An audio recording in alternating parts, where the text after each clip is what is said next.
Hello my dear student, आज हम applied mechanics में चैप्टर नंबर 2 का नेक्स्ट टॉपिक देखेंगे। इससे पहले मैंने आपको फोर्स सिस्टम पढ़ा दिया था और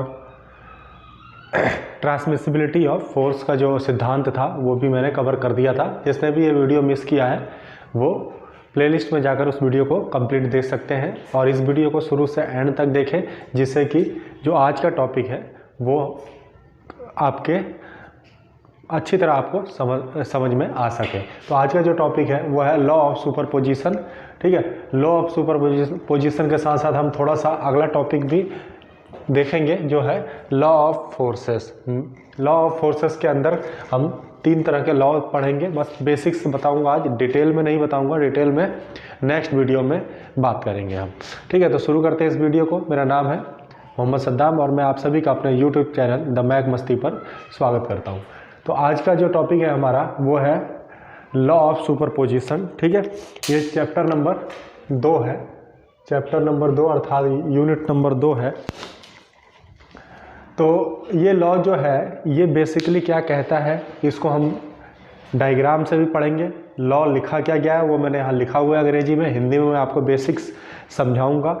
ठीक है, डायग्राम से समझते हैं। इस लॉ के अकॉर्डिंग अगर कोई भी रिजिड बॉडी है और उस पर कोई फोर्स किसी भी बिंदु पर कार्य कर रहा है और उसका एक लाइन ऑफ एक्शन है, ठीक है, तो सपोज ये एक बॉडी है, बॉडी ए और बॉडी बी मैंने यहाँ बना रखा है। इस बॉडी से ही आप इस लॉ को समझ लेंगे। कैसे, देखिए, एक ये पिंड है, रिजिड बॉडी है, इस पर क्यू बिंदु पर, पॉइंट क्यू पर एक फोर्स F कार्यरत है और इसका जो लाइन ऑफ एक्शन है क्या है, ये लाइन ऑफ एक्शन है, मतलब P और Q क्या है, इसका लाइन ऑफ एक्शन है, मतलब हॉरिजॉन्टली इसका लाइन ऑफ एक्शन है।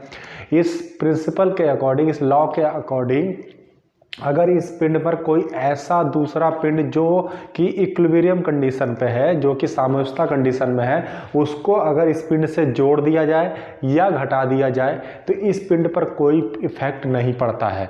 कैसे नहीं पड़ता है वही मैं आपको बताऊंगा। एक बार लॉ समझ लें आप। लॉ ये कहता है सुपरपोजिशन लॉ ये कहता है कि अगर कोई भी रिजिड बॉडी है और उस पर एक स्पेसिफिक लाइन ऑफ एक्शन पर एक फोर्स कार्यरत है और इसी पिंड से अगर कोई दूसरा पिंड जो कि इक्विलिब्रियम कंडीशन में, कंडीशन क्या है कि वो पिंड इक्विलिब्रियम में होना चाहिए, साम्यावस्था में होना चाहिए। ठीक है, तो साम्यावस्था में है तो अगर इस पिंड में लाकर उसको ऐड कर दें या सब्ट्रैक्ट कर दें, मतलब इसको जोड़ दें इसी में या इस बॉडी से उसको घटा दें, तो इस पिंड पर जो इनिशियल पिंड है उस पर कोई प्रभाव नहीं पड़ता है। देखिए, अब मैंने ये बॉडी ली और ये बॉडी मैंने आपको समझा दी। इस पे एक पॉइंट क्यू पर F फोर्स है और इसका लाइन ऑफ एक्शन ये है। सेम लाइन ऑफ एक्शन का इक्विलिब्रियम बॉडी लेके आ रहा हूँ और इसमें ऐड करूँगा। देखिए इक्विलिब्रियम कई लोग नहीं समझ रहे होंगे। इक्विलिब्रियम क्या होता है कि ऐसी स्थिति जहाँ पर पिंड एकदम स्थिर रहता है, ऐसी स्थिति जहाँ पर बॉडी एकदम कांस्टेंट कह सकते हैं, यूनिफॉर्म रहता है, वहाँ पे उसमें कोई भी डिस्टर्बेंस नहीं होता है। अगर हम थर्मोडायनेमिक्स रिलेशन से बात करेंगे तो उस पॉइंट पर प्रेशर, टेम्परेचर एंड वॉल्यूम क्या होते हैं, कांस्टेंट होते हैं। ठीक है, मतलब वो उस पर कोई भी, अगर हम अप्लाइड मैकेनिक्स की बात करें तो उस पर जो भी बल लग रहा है वो एकदम कांस्टेंट होंगे, कोई उसमें डिस्टरबेंस नहीं हो रहा होगा। तो ऐसी बॉडी को हम क्या बोलते हैं, इक्विलिब्रियम कंडीशन, या फिर हिंदी में बोलते हैं हम साम्यावस्था। ठीक है, साम्यावस्था। तो देखिए इस पिंड पर मैं एक बॉडी लाता हूँ और वो इक्विलिब्रियम कंडीशन पे है, इक्विलिब्रियम कंडीशन, और इसमें मैं ऐड करूंगा तो इस पर कोई इफेक्ट नहीं पड़ेगा। क्यों नहीं पड़ेगा, देखिए इस डायरेक्शन में एक फोर्स लग रहा है, इस फोर्स पर कोई इफेक्ट नहीं पड़ेगा। ठीक है, या उसके मोशन पे कोई इफेक्ट नहीं पड़ेगा। क्यों नहीं पड़ेगा, सिंपल सी बात है, मैंने एक वर्ड यूज कर दिया है कि इक्विलिब्रियम कंडीशन में होनी चाहिए बॉडी। जब वो इक्विलिब्रियम कंडीशन में है तो क्या होगा, वो बॉडी स्थिर है, वो किसी को डिस्टर्बेंस करेगी ही नहीं। जब करेगी ही नहीं तो उस बॉडी पर कोई ना कोई इफेक्ट आएगा ही नहीं। तो सिंपल सी बात है। अब ये वाली बॉडी पर ऑब्जर्व कीजिए, इसको जरा स्टडी कीजिए। ये सेम बॉडी, वही बॉडी मैंने उठाया और ये वाला जो पोर्शन है पॉइंट बिंदु P पर F1 और F2 एक फोर्स है जो एक इस दिशा में लग रहा है, एक इस दिशा में लग रहा है, मतलब एक सेपरेट बॉडी है जो मैंने इसमें ऐड कर दी है। मान लीजिए लॉ के अकॉर्डिंग दूसरी बॉडी लानी थी, इसमें ऐड या सब्ट्रैक्ट करना था, तो मैंने यहाँ ऐड कर दिया है। और ये जो फोर्स F है Q बिंदु पर वो यही वाला है। देखिए इसका लाइन ऑफ एक्शन भी यही है और इन दोनों फोर्स का भी लाइन ऑफ एक्शन यही है, मतलब लाइन ऑफ एक्शन सेम है। जब लाइन ऑफ एक्शन सेम है तो ये क्या होगा, F1 अपोजिट डायरेक्शन में है, F2 अपोजिट डायरेक्शन में है, बट सेम मैग्नीट्यूड के होंगे तभी तो इक्विलिब्रियम बॉडी पर होगा। मतलब इक्विलिब्रियम कब होगा, जब इसका F1 का मान भी और F2 का मान बराबर होगा, तभी ये बॉडी क्या होगी, स्थिर होगी, इक्विलिब्रियम कंडीशन में होगी। जब ये दोनों का मान बराबर है और ये एक दूसरे के विपरीत दिशा में लग रहे हैं, मतलब ये पॉजिटिव दिशा में लग रहा है और ये निगेटिव दिशा में लग रहा हो, तो ये आपस में ही कैंसिल हो जाएंगे।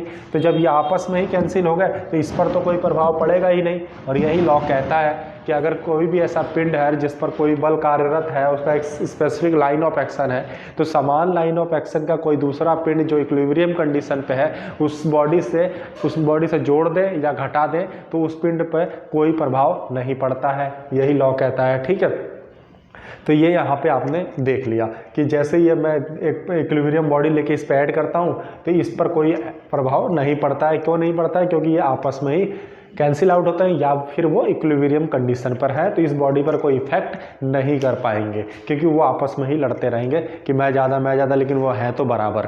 ठीक है, तो इंग्लिश में क्या है, according to this law there will be no effect on the action of the given system.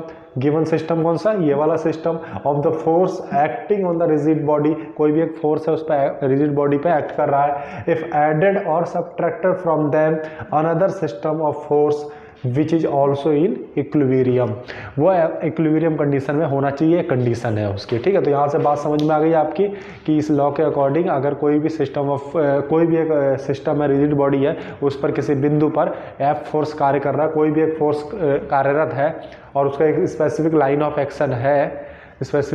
Action है, तो उस पर कोई भी एक फोर्स सिस्टम जो कि ऑलरेडी इक्विलिब्रियम कंडीशन में है उससे अगर ऐड कर दें या सब्ट्रैक्ट कर दें तो उस पिंड पर कोई प्रभाव नहीं पड़ता है। ये कहता है लॉ ऑफ सुपरपोजिशन। तो बस ये आपको याद करना है, हिंदी में मैंने आपको समझा दिया, आप लिख सकते हैं। ठीक है, अब आते हैं हम दूसरे टॉपिक में जो है कि law of force. Law of force क्या है, देखिए कई सारे फोर्स बने हैं। जब भी कोई किसी बिंदु पर दो फोर्स कार्यरत होते हैं, जब भी किसी भी बिंदु पर दो फोर्स कार्यरत होते हैं तो उसका एक ना एक रिजल्टेंट होता है। उस रिजल्टेंट को फाइंड करने के लिए हमारे पास कुछ लॉ ऑफ फोर्स है। ठीक है, उस रिजल्टेंट को फाइंड करने के लिए कुछ लॉ ऑफ फोर्स है, उसके बारे में ही हमको पढ़ना है। तो पहला है इसमें parallelogram law of force. Parallelogram law of force आपने फिजिक्स में भी पढ़ा होगा, फर्स्ट ईयर में भी पढ़ा होगा, इंटर में भी पढ़ा होगा। ठीक है, पॉलिटेक्निक के फर्स्ट ईयर में भी पढ़ा होगा। तो पैरेललोग्राम लॉ ऑफ फोर्स क्या कहता है कि अगर दो फोर्स है और एक बिंदु पर कार्यरत है, उनका मैग्नीट्यूड एंड डायरेक्शन मतलब दिशा और परिमाण उस पैरेललोग्राम अगर मैं डायग्राम बनाना चाहूँ, ये देखिए, ये मान लीजिए कि पैरेललोग्राम है, तो ये एक फोर्स जो इस बिंदु पर कार्यरत है, इस बिंदु पर कार्यरत है दो फोर्स, मैंने कहा दो फोर्स कार्यरत हैं P1 एंड P2, और इनका जो मैग्नीट्यूड और डायरेक्शन है वो पैरेललोग्राम के दो साइड से अगर हम निरूपित करते हैं तो इन दोनों का जो रिजल्टेंट होगा वो इस पैरेललोग्राम का डायरेक्शन होगा। यही लॉ कहता है, यही पैरेललोग्राम लॉ कहता है। सिंपल थोड़ी चीज़ें आज देख लेते हैं कि अगर कोई भी दो कोप्लेनर और कॉन्करेंट फोर्स है और वो एक बिंदु पर कार्यरत है तो उनका जो मैग्नीट्यूड और डायरेक्शन होगा, मतलब उस बल का दिशा और परिमाण जो होगा, मान लेते हैं कि उस समांतर चतुर्भुज के दो भुजाओं से दिखाते हैं, तो उन दोनों सब फोर्स का, उन दोनों बलों का जो परिमाणी बल होगा अर्थात रिजल्टेंट फोर्स होगा वो उसके डायगोनल से दिखाएंगे, मतलब रिजल्टेंट इससे दिखाएंगे। ये लॉ कहता है। सेम ट्राइंगल लॉ क्या कहता है, ट्राइंगल लॉ ये कहता है कि कोई भी दो फोर्स कोप्लेनर और कॉन्करेंट फोर्स एक बिंदु पर कार्यरत हैं तो उनका दिशा और परिमाण अर्थात मैग्नीट्यूड एंड डायरेक्शन उसकी दो साइड से दिखाते हैं, किसके, त्रिभुज के दो साइड से दिखाते हैं। तो जो तीसरा साइड होगा वो विपरीत दिशा में होगा और वही तीसरा साइड उस जो मैग्नीट्यूड और डायरेक्शन दिखाएगा वो उसका उन दोनों फोर्स का रिजल्टेंट कहलाएगा। अर्थात अगर ये फोर्स है, ये ऐसा फोर्स है, मान लीजिए एक फोर्स ऐसे दिखा रहा है, ठीक है, ये ऐसे, मतलब दोनों की दिशा सेम होगी। तो जो तीसरा जोड़ेगा वो अपोजिट डायरेक्शन में होगा।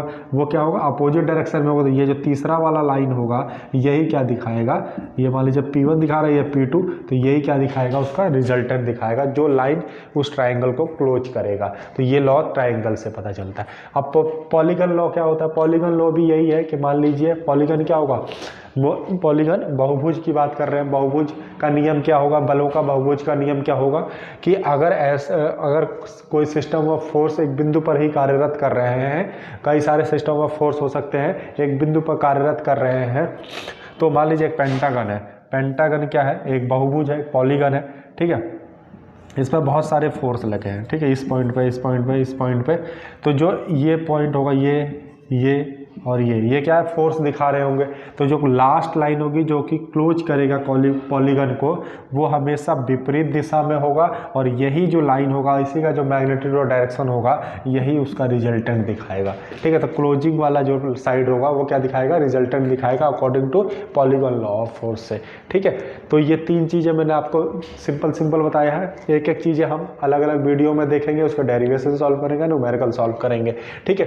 तो यहाँ बस मैंने इसका ओवरव्यू देने की कोशिश करी है, जिससे कि आप थोड़ा बहुत तैयार रहेंगे इन वीडियो के लिए, ठीक है। तो उम्मीद करता हूँ ये आपको लॉ ऑफ सुपरपोजिशन और लॉ ऑफ फोर्सेस समझ में आया होगा। अगर वीडियो पसंद आई है तो लाइक करें, शेयर करें, एंड जिसने भी इस चैनल को सब्सक्राइब नहीं किया वो सब्सक्राइब करके बेल आइकन को भी दबा लें, जिससे कि आने वाली वीडियो की नोटिफिकेशन आप तक पहुँचती रहे। तो आज के लिए इतना ही, थैंक यू।